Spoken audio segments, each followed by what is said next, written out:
As mudanças no imposto de renda avançaram na Câmara e agora serão discutidas no Senado. Só que muitas dúvidas ainda persistem, sobretudo entre empresários e investidores. Para tentar entender um pouco mais essa proposta e como ela influencia a nossa vida, eu converso agora com Débora Toni, que é advogada, especialista em direito empresarial. Débora, muito boa tarde. Seja bem-vinda ao Jovem Pan Agora. Boa tarde, obrigada pelo convite. Espero que eu consiga esclarecer as dúvidas de vocês. Tomara, obrigada, a gente que agradece. Bom, Débora, um dos pontos que mais geram dúvidas aí nesta proposta é com relação à taxação de dividendos. Você poderia explicar melhor para a gente, quem acompanha, tudo mais, para dizer como que ficou definida essa cobrança e por que isso ainda preocupa? Bom, pessoal, desde o ano de 1995, a gente tem, por meio da legislação, uma isenção na taxação dos lucros e dividendos da empresa. Então, uma vez que a empresa ofere receitas, esses rendimentos são tributados pelo imposto da pessoa jurídica e a contribuição sobre o lucro líquido, mas esses lucros e dividendos que acabam sendo repartidos entre os sócios, eles não, até esse momento, não eram tributados. O que a proposta faz é fazer com que haja a retenção no imposto de renda diretamente na fonte da alíquota de 15% sobre esses lucros e dividendos que até então não existiam.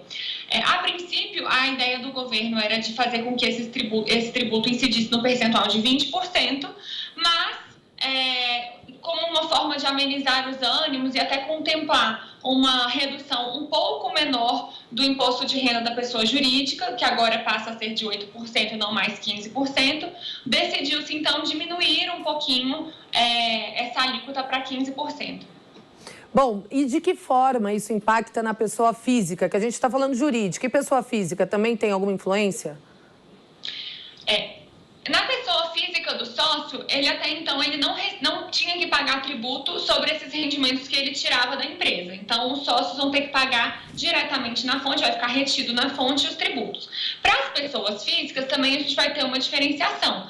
Antes, a faixa inicial de isenção ela era aproximadamente R$ 1.900, agora aumenta a faixa de isenção para R$ 2.500.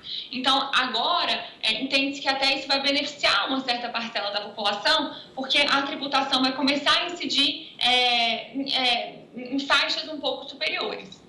Bom, e uma crítica comum entre entidades, Débora, e analistas é a situação das empresas médias de lucro presumido. Como é que você avalia o cenário para esses empresários? Bom, o que acontece é que a incidência dessa tributação que eu mencionei, que havia essa isenção desde o ano de 1995, ela não vai atingir empresas que estão no Simples Nacional e nem empresas que estão no lucro presumido faturando até mais ou menos 4,8 milhões. Para essas empresas que estão no lucro presumido e estão faturando um pouco mais, elas já vão ter que pagar a tributação no percentual de 15%, se assim for mantido pelo Senado, sobre os lucros e dividendos. Então, isso vai causar, como você percebe, uma diferença na situação entre empresas no Simples e empresas que estão no lucro presumido já faturando bem. Isso, inclusive, pode gerar evasão fiscal, enfim, atitudes de empresários que, querendo fugir dessa tributação, acabem criando várias empresas no Simples, de forma ilegal, para tentar fugir da tributação.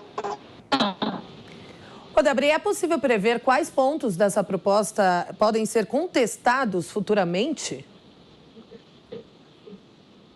Bom, é bem provável que quando essa proposta chegar no Senado, a tributação sobre lucros e dividendos seja questionada, inclusive porque a gente sabe que isso contraria muitos interesses do empresariado. Como eu falei no começo, houve uma diminuição da alíquota do imposto de renda da pessoa jurídica, que atualmente é 15% e está indo para 8%, mas essa diminuição, juntamente com a diminuição de 1 ponto percentual da contribuição sobre o lucro líquido, a CSLL, também diminuiu um ponto percentual. Isso não é suficiente, a nosso ver, para justificar essa taxatividade dos lucros e dividendos das pessoas jurídicas. Então, sim, é muito provável que isso seja objeto de análise no Senado, seja questionado pelo empresariado, que tem muita força, né? E, eventualmente, considerando que isso impacta profundamente no mercado, né, na atividade econômica, isso seja revisto no Senado. E na sua avaliação, Débora, para a gente fechar a nossa entrevista, quais são os outros pontos positivos da proposta final aprovada pelos deputados? Bom, existem diversos outros pontos, né? Acho que era importante que a gente tivesse uma reforma tributária, uma reforma administrativa, sem dúvidas, para o país é algo que é relevante. Mas, por exemplo, os juros sobre capital próprio, que era uma forma de se remunerar sócios, acabaram, né? A proposta extingue os juros sobre capital próprio.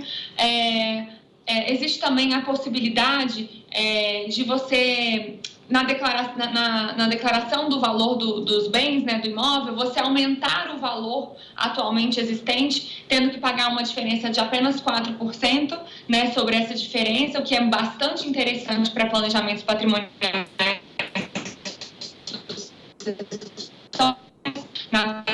Conexão. Um minutinho só, a conexão com a Débora ficou um pouquinho ruim. Vamos tentar. Débora, você me ouve? Sim. E um último ponto que eu gostaria de chamar a atenção é a incidência do imposto de renda sobre o auxílio moradia, que tantos servidores públicos recebem, magistrados, enfim, vários servidores públicos recebem, então o auxílio moradia agora vai ser tributado pelo imposto de renda. Bom, é isso, conversamos com Débora Toni, advogada, especialista em direito empresarial. Doutora, brigadão, excelente fim de semana, feriado para a senhora. Obrigada, uma boa tarde para todos.